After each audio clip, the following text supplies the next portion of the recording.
නමෝ තස්ස භගවතු අරහතෝ සම්මා සම්බුද්දස්ස නමෝ තස්ස භගවතු අරහතෝ සම්මා සම්බුද්දස්ස නමෝ තස්ස භගවතු අරහතෝ සම්මා සම්බුද්දස්ස නමස්කාර වේවා බුදුරුවනට සමදා මම බුදු සරණ යමි නමස්කාර වේවා දම්රුවනට සමදා මම දම් සරණ යමි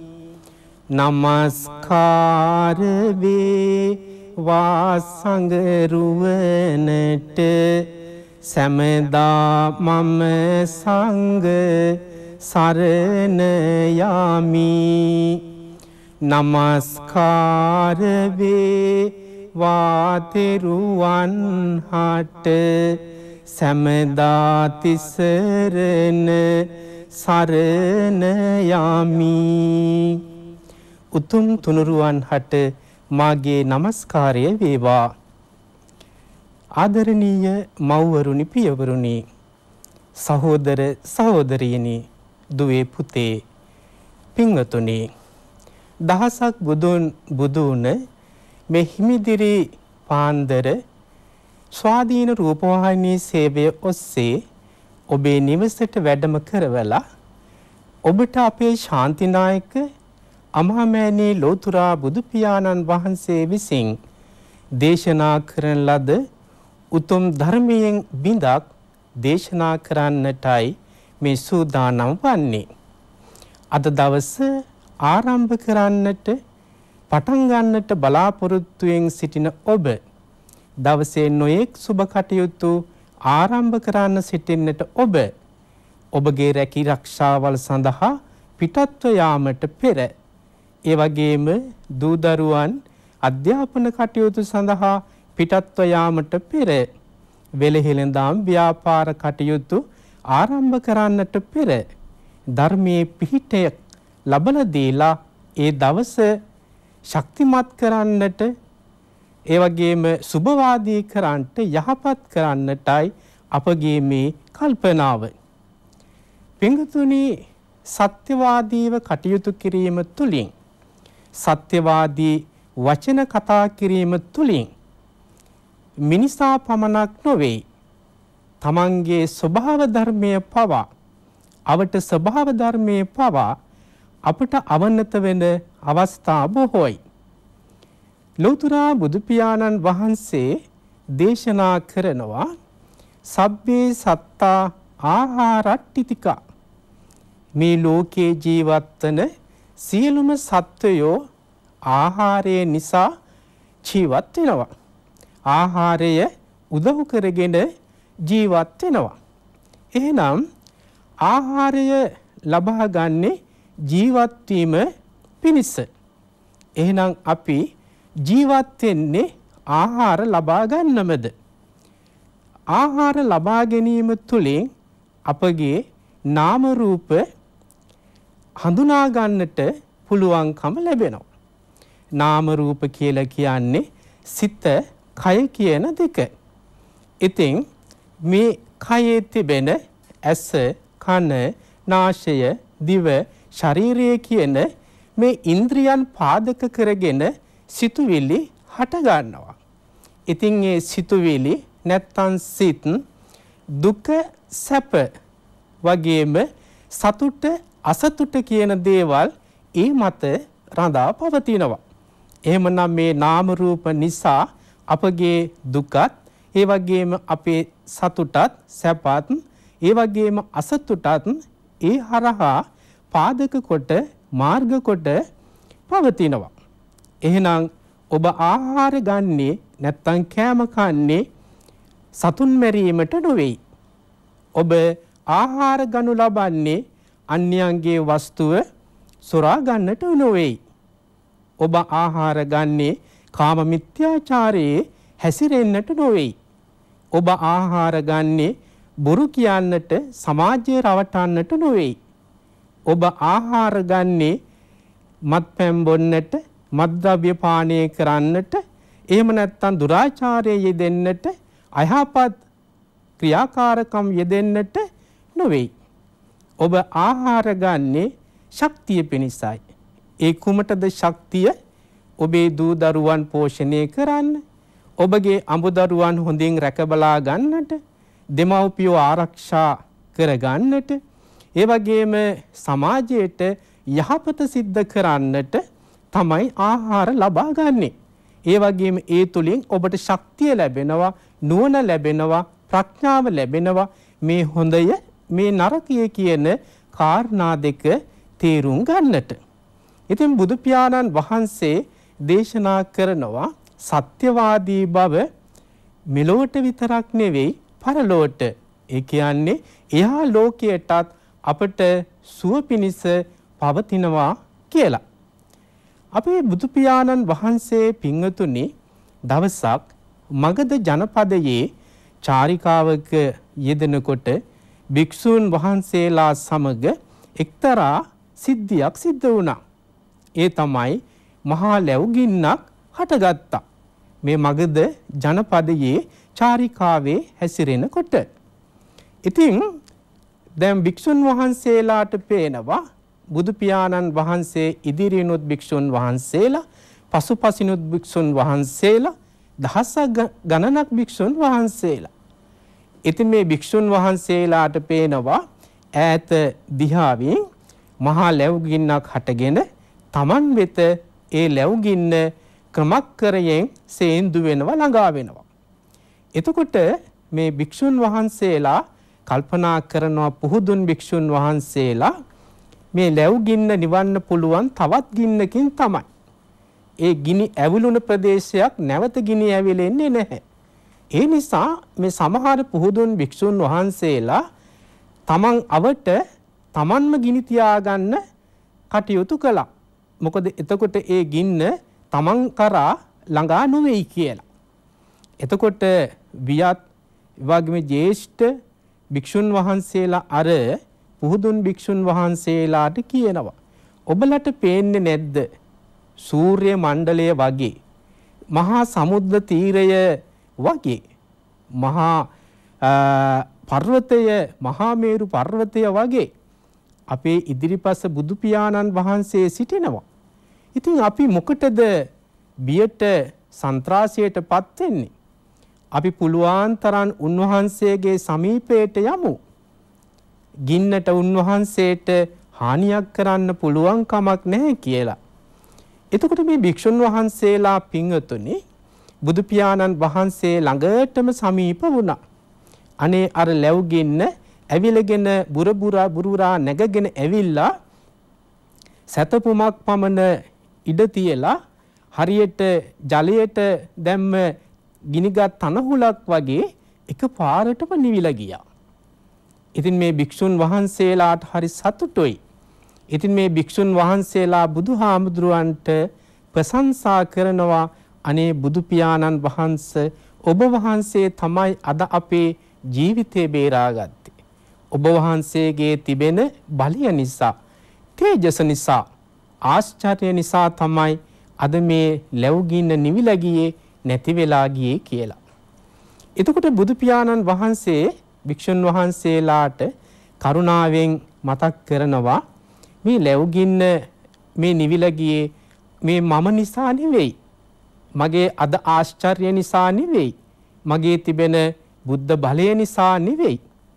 මේක මීට වර්ෂ 500 ගණනකට කලින් එක්තරා වටු පැටියෙක් විසින් කරපු සත්‍යක්‍රියාවක බලය නිසා තමයි මේ ගින්න නිවිලා ගියේ කියලා. එතකොට භික්ෂුන් වහන්සේලා බුදුහාමුදුරන්ට ආරාධනා කරනවා, අනේ බුදු පියාණනි අපිට මේ අතීත ප්‍රවෘත්තිය කියන්න කියලා. එතකොට බුදු පියාණන් වහන්සේ දේශනා කරනවා, මීට අවුරුදු 500කට එහාදී සිදුවෙච්ච සත්‍යක්‍රියාවක බලය නිසායි මේ ප්‍රදේශයේ ගින්නට හසු වෙන්නේ නැත්තේ. එදත් මේ වගේ පරිසරයක මේ ප්‍රදේශයේ ඉපදිලා හිටියා අපේ බෝධිසත්වයන් වහන්සේ වටු කුලයක. මේ වටු කුලයක ඉපදිලා ඊටාම පුංචි කාලේ බිත්තරෙන් එළියට ඇවිල්ලා නමුත් ඇවිද ගන්නට බැහැ තිබුණත් ඒ වගේම පියාපත් තිබුණත් පියාඹන්න පුළුවන් කමක් නැහැ, ශක්තියක් නැහැ, ඊටාම කුඩායි. ඉතින් දවසක් ඒ කැදැල්ලේ මේ පුංචි කුරුළු පැටියා ඉන්නකොට තමන්ගේ දෙමව්පියන් සමග වර්ෂයක් පාසා ඇතිවෙන ලැබුගින්න එදත් හටගත්තා. දැන් ලැබුගින්න බුරබුරා නැගගෙන එනවා. වනාන්තරේ හිටපු අනිත් සියලුම සතා සිව්පාවා කුරුල්ලෝ ඔක්කොම පන බේරගෙන ඈතට පියාඹලා ගියා. නමුත් පින්වතුනි අර වටුපැටියත් එක්ක අසරණ අම්මා තාත්තා තනි වුණා. අම්මා තාත්තත් ගින්න ළඟ ළඟ එනකොට බය වෙලා මරණ බයෙන් එතනින් පලා යනවා. අන්තිමේදී කැදැල්ල ඉතුරු වෙන්නේ අර කුරුළු පැටියා විතරයි. ඔහු කල්පනා කරනවා අනේ මම කොච්චර අසරණද, අනේ මට දැන් කාගේ පිහිටක්ද, මගේ ආදරණීය දෙමව්පියොත් මරණ බයෙන් පලා ගියා. සියලුම සත්වයොත් සතා සිව්පාවා කුරුල්ලෝ හැම සත්වයෙක්ම ඔවුන්ගේ ශක්තියෙන් ඈතට ඉගිලිලා ගියා. ඒත් මට පා තිබුණත් ඇවිද ගන්න බැහැ. පියාපත් තිබුණත් මට පියාඹන්න බැහැ. මට දැන් තියෙන්නේ ඉතුරු වෙලා තියෙන්නේ එකම දේ සිතීම පමණයි. ඒ සිතීමත් අසරණකම විතරයි. මා ළඟ ඉතුරු වෙලා තිබෙන්නේ මේ අසරණභාවය පමණයි. මෙහෙම කල්පනා කරපු මේ කුරුළු පැටියා වටු පැටියා තමන්ගේ කැදැල්ලට වෙලා සත්‍යක්‍රියාවක් කරනවා. මම ඇත්තටම අසරණයි. මම ඇත්තටම දුකටපත් වෙලා සිටින්නේ. මේ අසරණකම සත්‍යයක් නම් ඒකේ බලයෙන් මට පිහිටක් ලැබෙන්න. මේ ගින්නෙන් මාව පිලිස්සෙන්න එපා කියලා. එතකොට පින්වතුනි මේ කාලේ වගේම එදත් අර ලැබුගින්න දුරින් දුරින් බුරබුරා නැගගෙන ආවා. සතක්මියක් පමණ ඉසව්වක් විතරක් ඉතුරු කරලා ඒ ප්‍රදේශයේ විතරක් ගින්නට හසු වුණේ නැහැ. ඉතින් මේ කල්පය පුරාම මේ ආශ්චර්ය සිදුවෙන වගේ බුදු පියාණන් වහන්සේ භික්ෂුන් වහන්සේලාට දේශනා කොට වදාලා. එතකොට පින්වතුනි බුදු පියාණන් වහන්සේ දේශනා කරනවා සත්‍යවාදී බව. ඒ කියන්නේ මුසාවාදයෙන් තොර වෙලා සත්‍යවාදීව කටයුතු කිරීම නිසා අර කුරුළු පැටියාට තමන්ගේ අසරණකම සත්‍යක්‍රියාවක් වශයෙන් කරලා තමන් අසරණ වෙච්ච අවස්ථාවේ එයින් ගැලවෙන්න පුළුවන්කම ලැබුණා. එහෙනම් අපේ ජීවිතත් යම්කිසි එක ගුණාංගයක් සත්‍යවාදී බව තහවුරු කරගන්න පුළුවන් නම් සමාජයට සත්‍යවාදී පුජ්‍යලයක් විදියට කටයුතු කරන්න පුළුවන් නම් සමාජයේ යහපත් කෙනෙක් විදියට ජීවත් වෙන්න පුළුවන් නම් අපට දුකක්, කරදරයක්, විපත්තියක් හමු වෙච්ච අවස්ථාවකදී ඒයින් ගැලවෙන්නට, නිදහස් වෙන්නට අපිට පුළුවන්කම තිබෙනවා. එදිනෙදා ජීවිතයේදී අපට සමාජයේ නොයෙකුත් මිනිසුන් අපට හමු වෙනවා. නොයෙකුත් මිනිසු සමග සාකච්ඡා කරන්න, කතා කරන්නට සිද්ධ වෙනවා. තමන්ගේ වැඩපළේදී, ගොවි බිමේදී, කාර්යාලයේදී, බස්රියේදී, දුම්රියපළේදී, මගතොටේදී, ගමේදී, නගරයේදී අපට නොයෙක් මිනිසුන් හමු වෙනවා. නමුත් ඒ මිනිසුන් සමග කටයුතු කිරීමේදී තමන් අවංක වෙන්නට ඕන. තමන්ගේ අවංකකම අනුන්ට දුන්නොත් තමයි තමන්ගේ අවංකකම නිසා ඔවුන්ද තමන්ට අවංකකම පාන්නේ. එහෙම නැතුව අපි සමාජයෙන් අවංකකම බලාපොරොත්තු වුණත් අපි අවංක වුණේ නැත්නම් එහෙම ඒක අපටම කරගන්න රැවටීමක් වෙනවා. එනිසා බුදු පියාණන් වහන්සේ දේශනා කරනවා සමාජයට අපෙන් ඉටු විය යුතු යුතුයකම් තියෙනවා. ඒ වගේම ඒවා වගකීම් හැටියට සමාජයට දිය යුතුයි. එහෙනම් වගකීම් ඉටු කරනකොට අපට අයිතිවාසිකම් ගැන කතා කරන්නට පුළුවන්. අද සමාජයේ බොහෝ දෙනා තමන්ගෙන් ඉටුවෙන්න ඕන යුතුයකම් වලට වඩා තමන්ට ලැබිය යුතු සමාජීය, ආගමික, ආර්ථික අයිතිවාසිකම් ගැන තමයි බොහෝ වෙලාවට කතා කරන්නේ. නමුත් තමන්ගෙන් සමාජයට ඉටුවෙන්න ඕන යුතුයකම් පද්ධතිය, වගකීම් පද්ධතිය හරියාකාරව තමන්ගෙන් ඉටු වෙනවද කියන එක බොහොම සැලකිලිමත් වෙන්නට ඕන. අපි කුඩා කාලෙදී අපිට මතකයි පින්වතුනි, අපේ නායක ස්වාමීන් වහන්සේලා අපිට කියනවා බැරෑරුම් ප්‍රශ්නයක් ඇති වෙච්ච වෙලාවට, අපිට ලොකු ගැටලුවක් ඇති වෙච්ච වෙලාවට, බොහොම අපහසුතාවයකට පත් වෙච්ච වෙලාවට පොඩ්ඩක් හිස අත ගාලා බලන්න කියලා. මේ හිස අත ගාලා බලන්න කියලා කියන්නේ වෙන මොකක්වත් නිසා නෙමෙයි. අපි දැකලා තියෙන උන්වහන්සේලාත් ඒවා කරනවා. තමන්ගේට යම්කිසි බරපතල ප්‍රශ්නයක් ඇති වුණාට පස්සේ බොහොම වැදගත් තීරණයක් ගැනීමේදී පොඩ්ඩක් හිස අත ගාලා බලනවා. ඒ බලන්නේ කුමක් නිසාද? ඒ හිස අත ගෑමෙන් තමන්ට වැටහෙනවා තමන් භික්ෂුවක් බව, තමන් පැවිද්දෙක් බව, තමන් ශාසනයේ හැසිරෙන කෙනෙක් බව.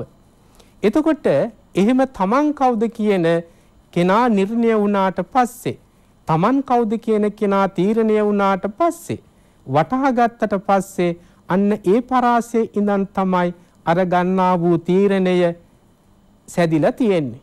ඒ වගේම සිතන්නා වූ නැත්තම් විසඳ ගන්නා වූ ගැටලුව තීරණය වන්නේ අර තමන් කවුද කියන එක තේරුම් ගැනීමෙන් ඒ විසඳා ගැනීමේදී. ඒ වගේ සමාජයේ අනිත් අයත් එහෙම වෙනවා නම් කොච්චර හොඳද? ගැහණු ළමයෙක් වුණොත් එහෙම ඔළුව අත ගෑවෙන්නේ නැතත් තමන්ගේ කන අත ගන්නට කරාබුව හසු වෙනවා. එතකොට ඔබට මතක් වේවි අනේ මම ගැහණු ළමයෙක් නේද කියලා. කාන්තාවකට නම් මතක් වේ මම කාන්තාවක් නේද කියලා. එහෙනම් මේ මම කාන්තාවක් කියන රාමුව තුල, මම ගැහණු ළමයෙක් කියන රාමුව තුල ඉඳගෙන තමන්ට, සමාජයට, තම ගෙදරට, තම පවුලට, තම ලෝකයට, රටට ඉටුවෙන්න ඕන සේවය, ඒ වගේම ඒ පිළිබඳව ගත යුතු තීරණ ගැනීමේදී ඒවා සමාජයට බොහොම යහපත් වෙනවා. ඒ වගේම තරුණයෙක් වුණාට පස්සේ මුහුණ අත ගන්නකොට, රැවුල අහු වෙනකොට ඔහුට මතක් වේවි මම තරුණයෙක්, මම සමාජයේ යම්කිසි වගකීමක් දරන්ට ඉන්න කෙනෙක්, දරන කෙනෙක්. එනම් මම වැඩිහිටි පුජ්‍යලෙක්, එනම් මම කොහොමද සමාජයේ හැසිරිය යුත්තේ කියලා. ළමෙක් වුණත් එහෙමයි, තමන් පිළිබඳව තමන් හරියට තේරුම් ගැනීම තුළින් තමන්ගෙන් පවුලට, ඒ වගේම ගමට, රටට, දැයට, ආගමට තමන්ගෙන් ඉදිරියට විය යුත්තේ මොනවද කියලා හොඳින් තේරුම් ගන්නට පුළුවන්කම ලැබෙනවා. ඒ නිසා පින්වතුනි, තමන් කවුද කියලා තේරුම් ගැනීම සමාජයේ ජීවත් වෙන ඔබට ගොඩාක් මහෝපකාරී වෙනවා. එතකොට සත්‍යවාදී වචන කතා කරන්නට, ඒ වගේම සමාජයට අවංක වෙන්නට, තමන්ට අවංක වෙන්නට, යහපත් පුජ්‍යලෙක් බවට සමාජයටපත් වෙන්නට ඒ වගේ බොහෝම උපකාරී වෙනවා. එහෙනම් බුදුදහමෙන් අපිට කියලා දෙන්නේ සමාජයට කරදරකාරයෙක් වෙන්න නෙමෙයි, සමාජයට හිතකර කෙනෙක් වෙන්න. එහෙනම් ලෝකයේ ජීවත් වෙන කවුරු වුණත්, මොන ජාතියකට අයිති වුණත්, මොන ආගමකට අයිති වුණත්, මොන කුලමලයකට අයිති වුණත්, මොන රටකට අයිති වුණත්, ඒ කෙනා සමාජයට හිතකර කෙනෙක් වෙන්නට ඕන. ඒ හිතකර කෙනෙක් වෙන තරමට තමයි ඒ මිනිස්යාගේ වටිනාකම රඳා පවතින්නේ. මිනිස්සු ලෝකෙ ගොඩාක් සිටිනවා. මිනිස්සු ලෝකෙ ගොඩාක් සිටියට හැම මිනිස්සෙක්ම එක වගේ වටින්නේ නැහැ. එන මිනිස්සෙක් වටින්නේ මිල මුදල් වලින් නෙවෙයි. ඒ මිනිස්සයා දරන තනතුරු වලින් නෙවෙයි. ඒ මිනිස්සයා කරන කියන දේවල් අනුව, ඒ මිනිස්සයාගෙන් සමාජයට සිදුවෙන සේවය අනුව. පවුලක් වුණොත් ඒ අම්මා තාත්තගේ වටිනාකම තියෙන්නේ ඒ දරුවන්ට ඉටුවෙන්න ඕන යුතුයකම් පද්ධතිය නොපිරීලා ඉටු වෙනවා නම්. ඒ වගේම දරුවෝ වුණත් වටින්නේ දෙමව්පියන්ට තමන් දරුවෝ හැටියට කීකරු වෙලා ඔවුන්ගේ પરම්පරාව රැකගෙන ඔවුන්ගේ අනාගත බලාපොරොත්තු ඉටු කරගෙන යහපත් පුරවැසියෙකු වීම. ගමේ වටින මිනිසෙක් බවට පත් වෙන්නේ ඒ ගමට ඔහුගෙන් ඇයගෙන් යම්කිසි සේවයක් සිදු වෙනවා නම් විතරයි. සත්වය ඔක්කොම ආහාරයෙන් ජීවත් වෙනවා. සත්වය හැමෝම කනවා බොනවා තමයි. නමුත් එපමණින් මිනිසෙක් වටින්නේ නැහැ. ඒ මිනිසයාගේ ගුණවන්තකම, ඥානවන්තකම, ඒ වගේම සමාජ ක්‍රියාකාරකම් ඉපදිච්ච මනුෂ්‍යකමට ඔබින විදියට මනුස්සකම් අගයමින් කටයුතු කිරීම තුළින් තමයි ඒ මිනිසයාගේ වටිනාකම උසස් බව තේරුම් ගන්න. එහෙනම් මේ සඳහා ඔබට ඉවහල් වන ප්‍රධාන කාරණේ තමයි තමන් කවුද කියලා පොඩ්ඩක් නැවතිලා බලන්න. තමන් කවුද කියලා පොඩ්ඩක් කල්පනා කරලා බලන්න. තමන් කවුද කියලා තේරුම් ගත්ත තරමට ඔබ සමාජයට කතා කරන දේවල්, ඒ වගේම සමාජයේ ක්‍රියා කරන අන්දම, ඒ වගේම සමාජයේ පිළිබඳව සිතන ආකාරය ගොඩාක් නිවැරදි කරගන්නට, යහපත් කරගන්නට පුළුවන්කම ලැබෙනවා. ඔබ සැමට සුබ දවසක්. සම්මා සම්බුදු සරණයි.